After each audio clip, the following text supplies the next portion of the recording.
place in what observers see as part of ongoing political realignment within the party ahead of the 2027 general elections. In a statement issued on Wednesday, George Kelly said his decision followed a crucial stakeholders meeting convened by the national leadership of the APC, where deliberations focused on the future of the party in Rivers State and the need for unity and strategic alignment. The aspirants, who described themselves as committed members of the Rivers State Rainbow Coalition for President Bola Tinubu under the leadership of FCT Minister Nyesom Wike, said extensive consultations with members of his political team and other stakeholders informed his decision. Tonya Cole, a former APC governorship candidate in Rivers State, has also withdrawn from the party's primary election. Hours earlier, Rivers State Governor Siminalayi Fubara announced his withdrawal from the APC governorship primary election in the state. Fubara said he would support whoever emerges as the party's candidate. The governor also said Rivers State is bigger than any individuals, stressing that at this critical moment, the peace, stability, journey and unity of the state must take precedence over personal interest.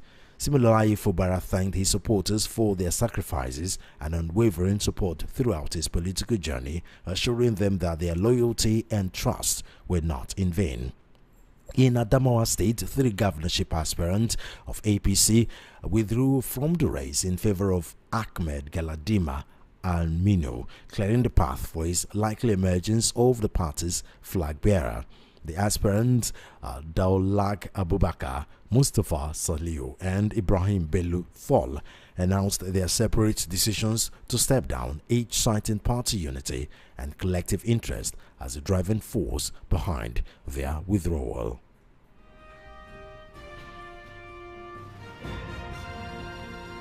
Still on politics, ahead of its presidential primaries for the 2027 general election, the African Democratic Congress on Wednesday screened former Vice President Atiku Abubakar and former Managing Director of FSB International Bank Mohammed Ayatuddin as consultations over the party's ticket intensify. The exercise held in Abuja was conducted by a screening panel chaired by the former Cross River State Governor Lia Limoke, with Cyril Maduabum serving as secretary. Speaking with journalists after his appearance, Ayatuddin expressed confidence in the process and said he was prepared for whichever mode of candidate selection the party adopt. The former banker also outlined that Nigerians should expect from his candidacy. He outlined what Nigerians should expect from his candidacy if he eventually secures the ADC ticket. On his clearances and on his chances in the event of a direct primary, Ayatuddin said he was adequately prepared for the contest. Shortly after Ayatuddin left the venue, Atiku walked into the screening hall to meet with members of the panel.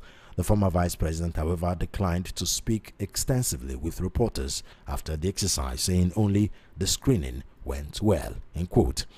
Atiku, who has contested the presidency multiple times since 1993, remains one of the most prominent opposition figures in the country. His decision to seek the ADC ticket comes amid ongoing political realignments and coalition talks among opposition leaders ahead of the 2027 elections. The ADC is expected to conclude its screening process ahead of consultations that will determine whether the party adopts a consensus arrangement or proceeds to a direct primary to pick its presidential candidate for the 2027 race.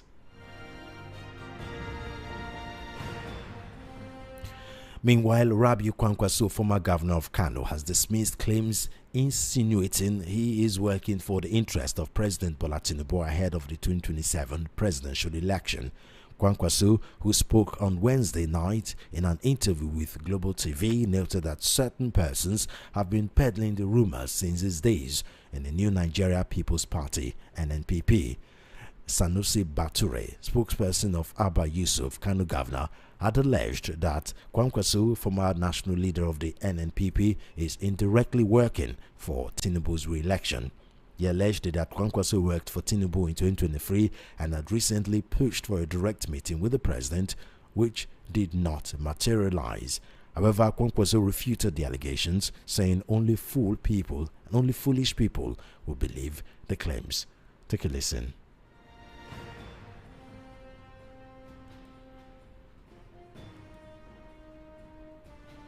Have you seen some persons who have said that you are working for Bola Tinubu? Have you heard that? Well, I think only foolish people will believe that. They have been saying, especially when we are in NNPP. Now, at least they will realize we are very serious people. I don't think. You are not working for Bola Tinubu? I don't think even common sense will tell you we are working for anybody. We are working for NDC. Our blueprint is there for everybody to see what we intend to do, ranging from tackling the insecurity to the level, to the issue of education, the infrastructure for all the countries, including water supply, electricity, roads, and so on and so forth. So, and of course, tackling the issue of corruption, because it has been our problem right from independence to date, and somebody has to come and address that. And I can tell you, anybody from Kano would tell you that we have tackled the issue of corruption head on, to the extent that we never had anything like security votes. We never had anything like payments in cash. We started e-payment, not federal government, not any other state. We started it in Kano during my first term. And modernizing almost everything. Many people believe, and I also believe them, that our government, or I, my humble self, is the architect of modern Kano. All the underpasses, all the flyovers, all dualized roads, street lights, and all sorts of things, bridges to link up towns and villages, of course, hospitals, and more importantly, education. We established 2 universities, Kano University of Science and Technology in 2000, and Northwest University in 2012. Right. Senator, the last time Peter Obi was on the ballot, he had a lot of difficulties in getting votes in the northwest and in the northeast of the country. And on recent, we've heard some persons say that Abu Musa Kwankwaso is popular in Kano. Are you popular across the north? And how will you help Peter Obi get votes in the northeast and in the northwest of Nigeria? I wouldn't be here and start telling you or our viewers that I'm popular. I think it's up to the people there to judge. We are just in the field. We are working very hard. We are trying to convince the people, even those who are going to tell lies, trying to take advantage of this, our few differences in the country, which should be our strength. We are working on that, and I'm happy to say that we are very lucky that from now to January 16th, we have about 8 months. Is enough time? Enough time, really. Those who are telling.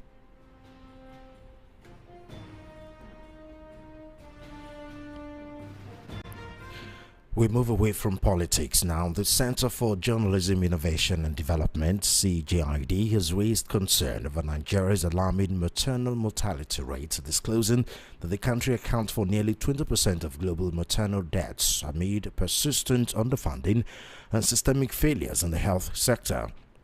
Program Manager of CJID, Felicia Dairo, stated this while speaking at a 2-day training for health journalists on investigative skills for reporting Nigeria's priority health challenges in Abuja. According to Dairo, Nigeria is facing what she described as a quite structural emergency in the health sector, worsened by poor accountability, opaque budgeting processes, and weak investigative reporting. She lamented that despite repeated commitments to government, the health sector continues to receive funding below the 15% benchmark agreed under the Abuja Declaration. Dairo noted that many primary healthcare (PHC) facilities across the country still lack functional water supply, electricity, and essential drugs, even when billions of naira are reportedly allocated to healthcare delivery.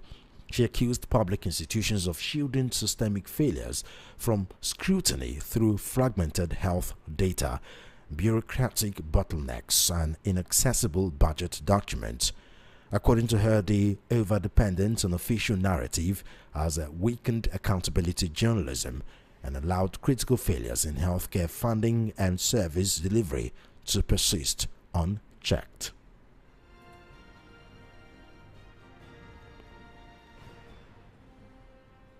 From health, we go to education, where the Joint Admissions and Matriculation Board, JAMB, has released 279 Unified Tertiary Matriculation Examination UTME result earlier withheld over suspected examination malpractice, even as it sustained investigations into cases linked to suspicious activities across some centers. JAMB disclosed that the decision followed a detailed review of cases flagged during and after the conduct of examination.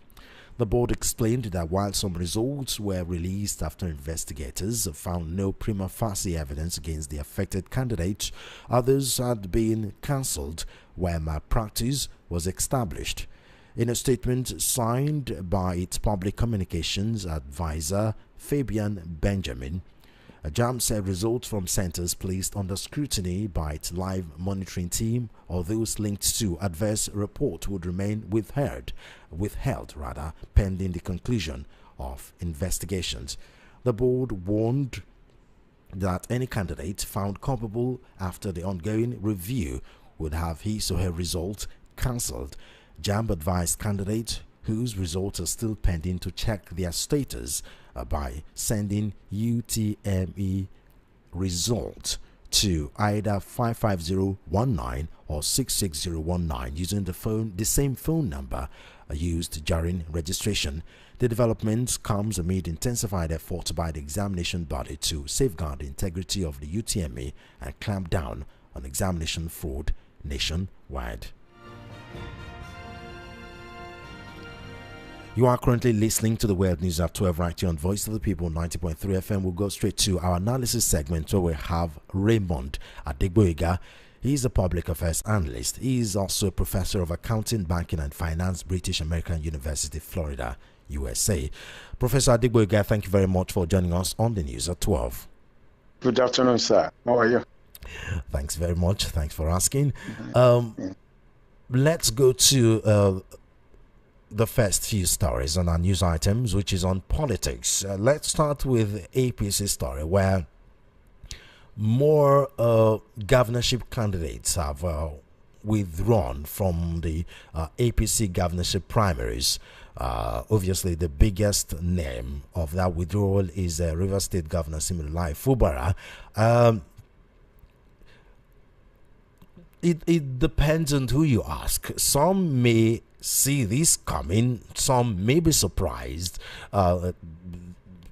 thinking that Fubara will fight for his return as Rivers State Governor. Others will say, well, this is not exactly surprising, seeing so many of his supporters, so many of his loyalists were disqualified from different primaries, from local government chairman to state house of assemblies, contestants, all of them disqualified. The first said about 32 persons, and a few days ago about more than 60 of his loyalists were disqualified from contesting in different positions in the state. So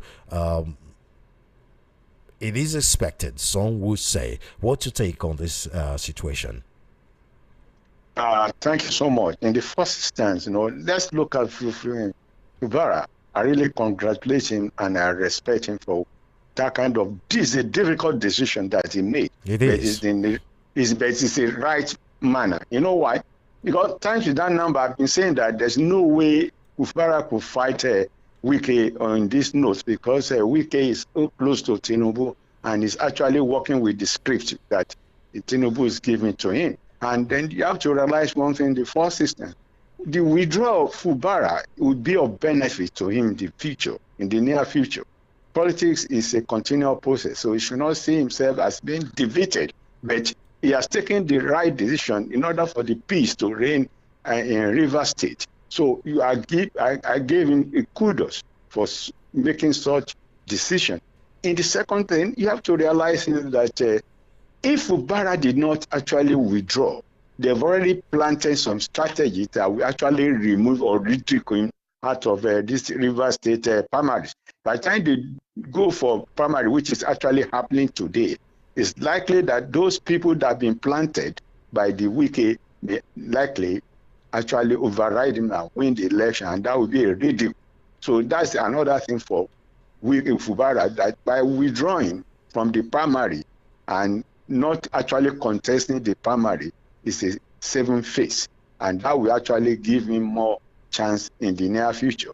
Then in the second thing, you have to realize one thing. If you see, it's not only him that is withdrawing. Yes. It's a strategy. That's a political strategy. We have Alabo George Kelly withdrawing. We have Tony Cole. And that in River State alone, it follows other states too. Yeah, but let's look at Fubara first. I will go before we go to that. That if you see those people that are moving, they are candidates of Wike. So if Fubara did not actually withdraw, they would have actually stayed and actually conduct that primary. Go along with that in order to disgrace Fubara. Now, they are now streamlining the person, they are trying to narrow the position to somebody that Wike will actually pick at the end of the day. And then there's something you have to realize again. If Fubara even actually won the primary and won the general election, where is the House of Assembly for him? Because majority of the House of Assembly cleared by the APC were none of them is Fubara's House of all Assembly. loyal to Nyesom Wike. And that would have been a difficult for him to actually govern River State again. He will have a position but no power. No power. He will have position, he will become the governor, but that would be more difficult for him. He will not be able to govern. This one is still better for him. So from mere fact of actually withdrawing, you can just say that is the end of the work of Wike, and is better for Fubara for his own benefit and for his own future political ambition. He should actually withdraw, and that's why I salute his courage. I know that God has a plan for him in the future.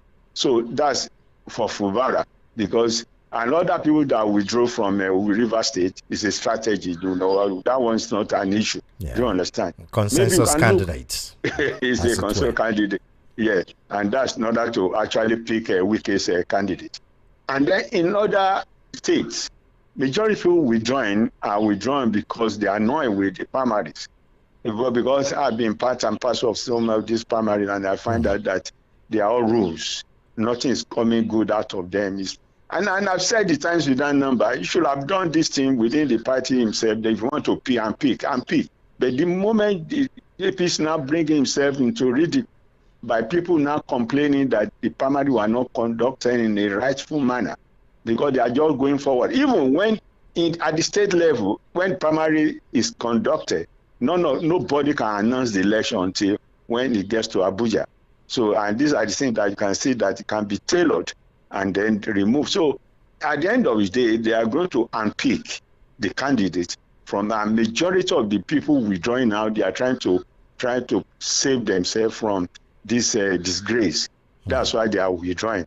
And most of them have been told that you have been clear does not mean that you can win the primary, even when you have the full support. That's why majority of them are. Some will say the idea is to give a semblance of democratic process in the parties, but in reality, it is the chosen few. Let me tell you something. It's not a part of democratic process. It's rules, because in the first system, why do you allow people to go and collect from them and collect them so much of money from them?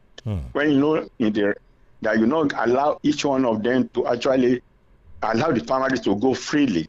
Because it's in a situation where you allow primaries to go free, when people purchase, they will say they purchase the form at their own accord, and nobody forced them. But in a situation that you didn't tell them, just when they have actually purchased the form, you are now telling them that some of them you have to be clear. It's right, those people that were disqualified, they know that if they go to court, they will take action against APC. They will win. So these are the things that we need to take into consideration. Hello? Yeah, yes, sir. So for me, it's not a part of democratic process. but it's very, very rigid, and it's bringing APC into a mess if care is not taken. And that's why I'm looking at the way I'm looking at it. I'm sorry to say this. By the time it's end of this, after this election, go and write it down.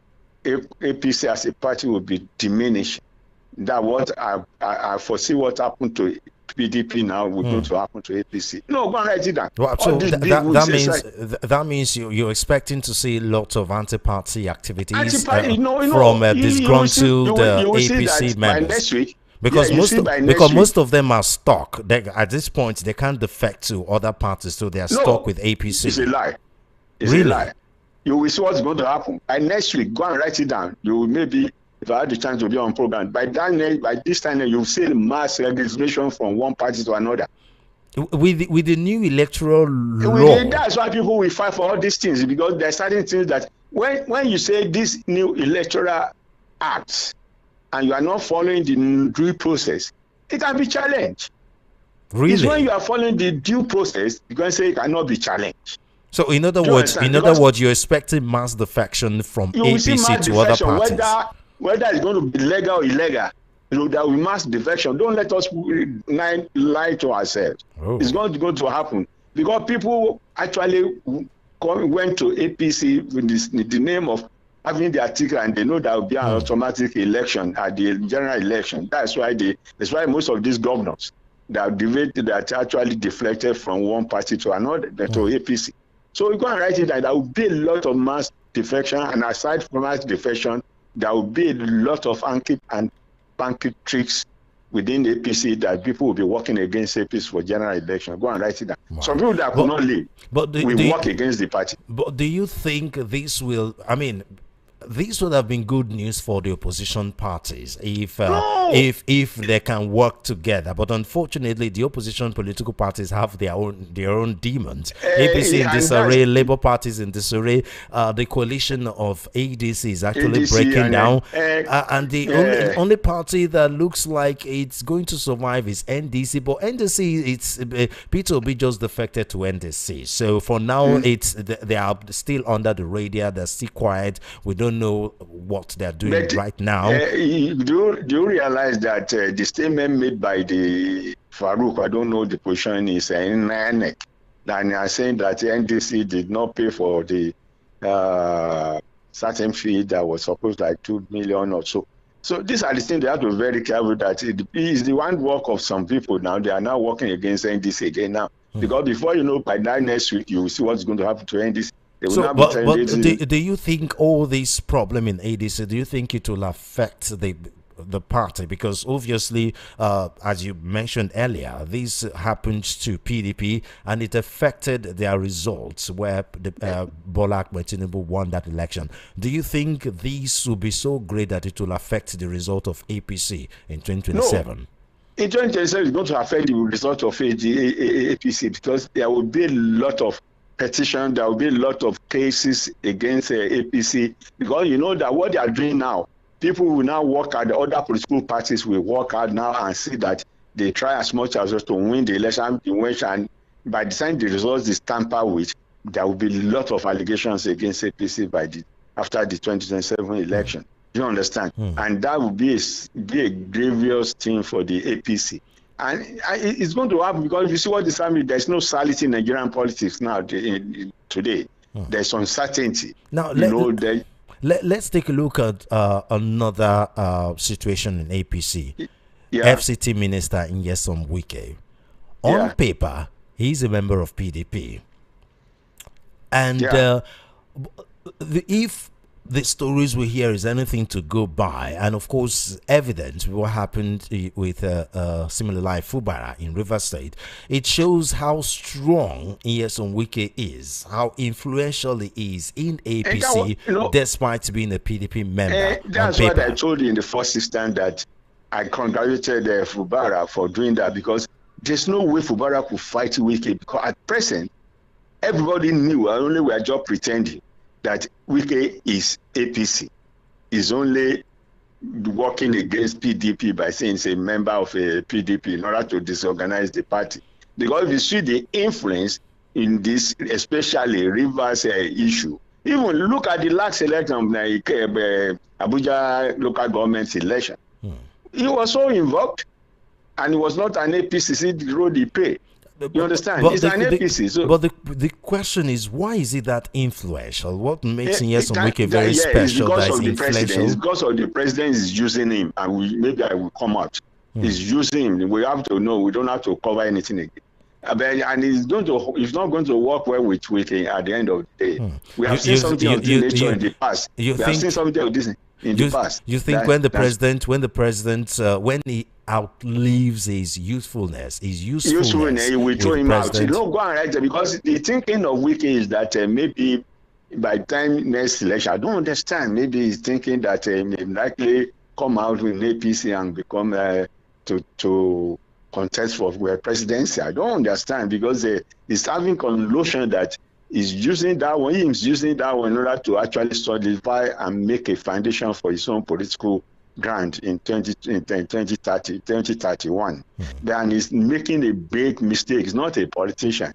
He's dealing with somebody that his own life, throughout his life, is politics. Tinubu is going to use him and dump him one day. I'm saying it openly. I'm saying it. He's going to dump him.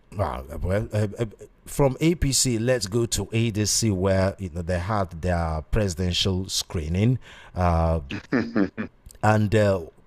as at the time of compiling this news, 2 persons have been screened. Talking about a former managing director of FSB International Bank, Mohammed Ayatuddin, and of course, a former vice president of Atiku Abubakar. Former vice president, Atiku Abubakar, which, if on paper, looks like he will be the one to clinch the ticket for the ADC. What do you think about the situation in ADC? There's nobody that's contesting against Abubakar at that ADC. He's going to win the ticket. They are just using that one primary as formality sake. You have to realize that. Because the guy I've been saying it times with that number, there's no way will be in ADC that any other person will actually take the ticket. And that what will make Obi to leave. And it's not actually managing his own political career effectively, because maybe he's seeing it as the last chance for him, or not. Because I perceive that our thinking was that if you are actually politically calculated well, Obi should have been the flag barrier of ADC in order to give the ruling party a kind of fight to finish. But I can't write with Atiku. I don't know how he's going to do it, because I've done it before and nothing came out of it. And go and write it is going to be the one, because he has the influence, and he said that the party was formed in his 16 room. So what do you expect?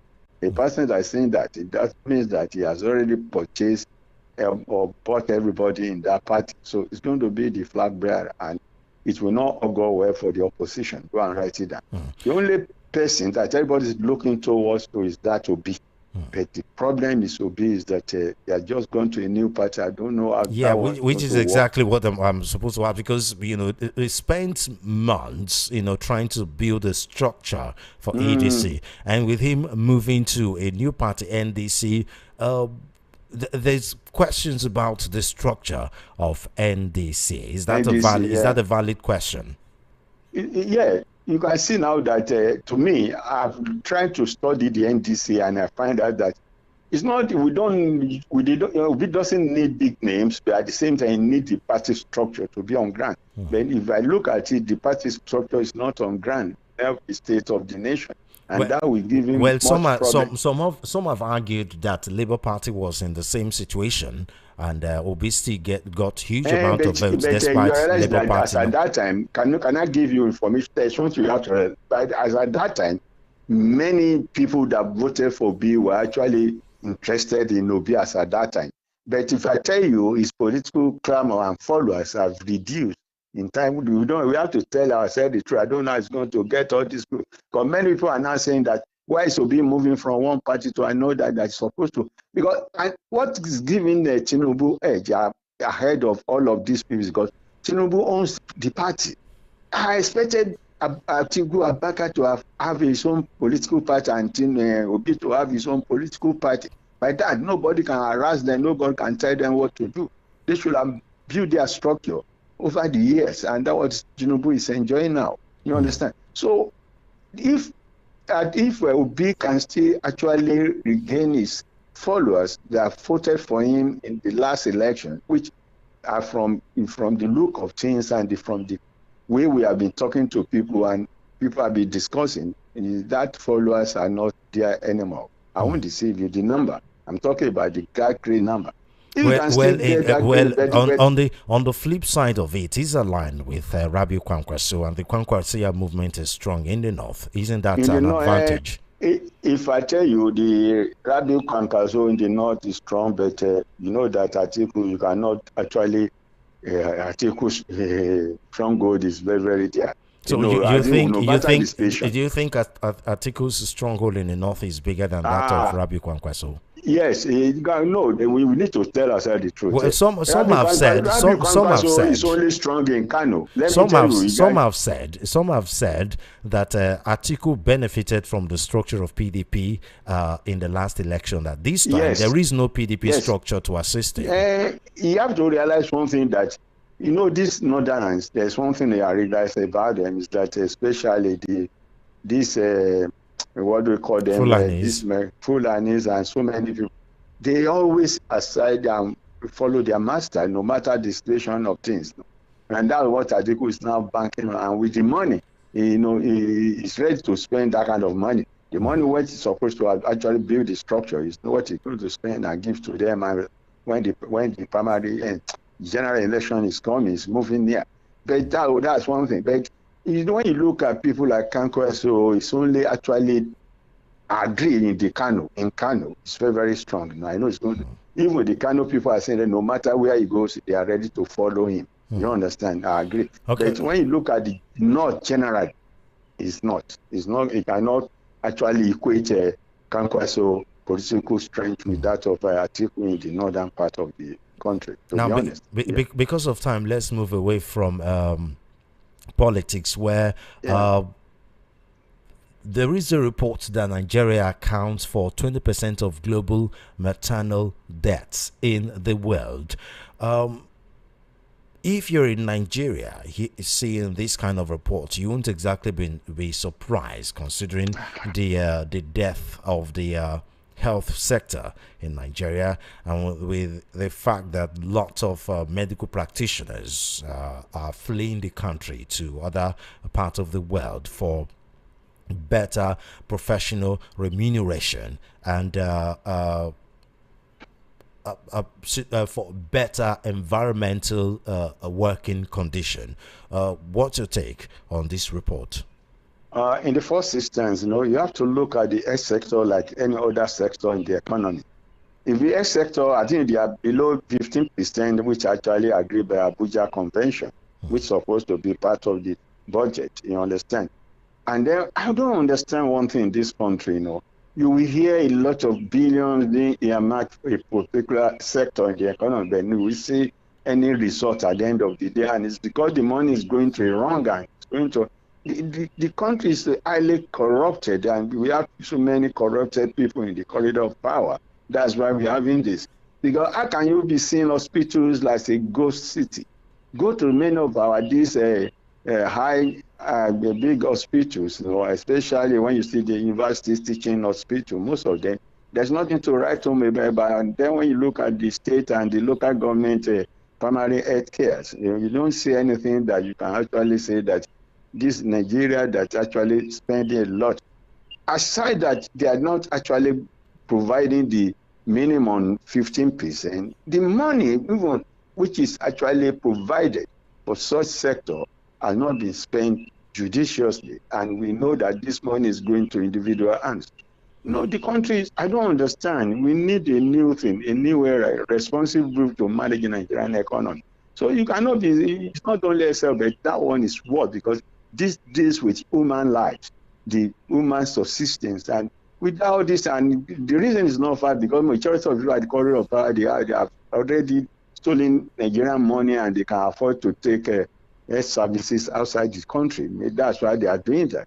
But I remember vividly, Abiola said something that when he was about to be, he went for a sojourner in Britain, and it was delayed, and they are waiting for their surgeon. And when the surgeon came, he came in Nigeria, and I started asking. I said, if in Nigeria they are waiting for a Nigerian in Britain to come and treat him, so he has to build an hospital like this.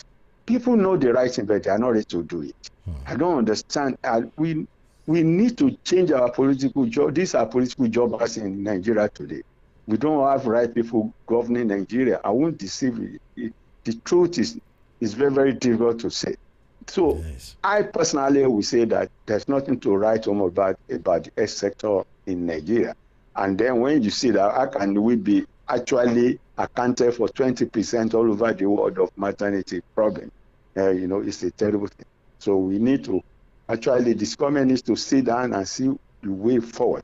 It's not the budget itself, the amount being budgeted, is the amount being used judiciously. That's not, because they lack so many facilities. Because in a normal situation, that budget should be okay. And it's not just about the budget. We also have international donors. You have USAID. You have lots of funding coming in. But yet you don't see where that money I've said it. This money is going to individual pockets. That's the problem, because if you look at, it's only the common man that is suffering in Nigeria. That's why you see they take politics to be a profession, and they make it a joy of their affairs, because that's the only way they can make their money. You understand? I don't understand. You could look at our rules, look at our education system, look at so many other things. What can you write to me about it? That's what is affecting the health sector also. Nigeria is actually going down and getting drained by these political jobbers every day.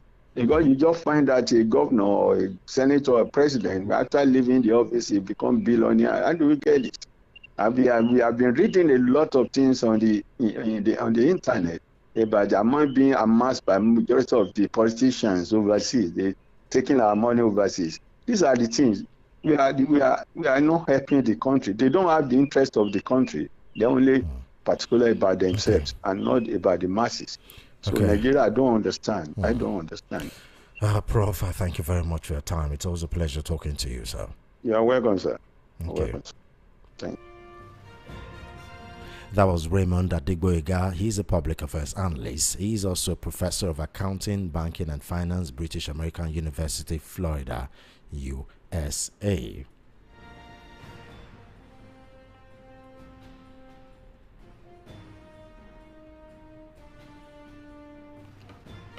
Now for a quick look at what's happening outside Nigeria. The U.S. has charged former Cuban leader Raul Castro with conspiracy to kill U.S. nationals and other crimes over the 1996 downing of 2 planes between Cuba and Florida. The case unveiled on Wednesday accuses Castro and 5 others in the shooting down of the aircraft belonging to Cuban-American group Brothers to the rescue and killing 4 people, including 3 Americans. Castro, now 94, was then head of the country's armed forces and faced international condemnation over the crash. As the U.S. seeks to exert increasing pressure on Cuba's communist rule, President Miguel Diaz-Canel called the charges a political maneuver devoid of any legal foundation. Speaking at Freedom Tower in Miami, acting Attorney General Todd Blanche announced that the U.S. would also charge Castro with destruction of aircrafts and 4 individual counts of murder over the deaths of Amardo Alejandro Jr., Carlos Alberto Costa, Mario Manuel de la Peña, and Pablo Morales. The United States and President Trump does not and would not forget its citizens, Blanche said. The charges must be argued in the U.S. court, with some carrying the possibility of life terms. The murder charges each carry a maximum penalty of death or life imprisonment. The Justice Department's new charges take aim at a key figure head of Cuba's communist leadership when it is facing intense U.S. pressure to make significant political and economic reforms to its one-party rule there. The U.S. had issued sanctions on the country and imposed a blockade on oil to Cuba, and has resulted in blackouts and food shortages. And finally, on our sports news, Aston Villa ended their 30-year trophy drought in style. Spectacular goals from Yuri Tillemans and Emiliano Buendia inspired a 3-0 win against Freiburg in the Europa League final on Wednesday. Unai Emery's side took the lead late in the first half in Istanbul through Tillemans' thunderous volley. Buendia increased Villa's advantage with a sublime curler second before the interval. Morgan Rogers' second half goal finished off the outclassed Germans, sealing Villa's first silverware since the 1996 League Cup and their first major European prize for 44 years. That famous European Cup final upset of Bayern Munich in 1982, secured by Peter with his goal in Rotterdam, stood as the most iconic moment in Villa's 152-year history. But Villa's current stars are determined to follow in the footsteps of the club's golden generation. Now Tillemans, Buendia, John McGinn and company can share the rarefied air previously reserved for with Tony Molley, Dennis Motima, Nigel Spink and the rest of the class of 82. Fittingly, with and Motima watching from the stands, Villa crushed Freiburg while wearing white shirts instead of their traditional claret and blue kit, just as they did against Bayern. Villa's long-awaited continental conquest was the latest Europa League masterclass for Emery, who has now won the tournament 5 times after victories with Sevilla in 2014, 2015 and 2016 and Villarreal in 2021. And just before we go here again, our top stories: Fubara, George Kelly and Tony Cole withdraw from Rivers APC governorship primaries. Still on politics, ADC screens Atiku and Hayatuddin for presidential ticket. Nigeria account for 20% of global maternal death. JAMB releases 279 withheld UTME results after review. Outside Nigeria, US charges Cuba's Raul Castro with murder over 1996 downing of 2 planes. And on the sports news, Aston Villa ends 30-year trophy drought, crushing Freiburg 3-0 to win Europa League. And that's a wrap on the world news at 12 on Voice of the People 90.3 FM. I am Solomon Ofem. Do follow our social media handles at VOP903 FM. Subscribe to our YouTube channel at VOP903 FM. Good afternoon and thank you for listening.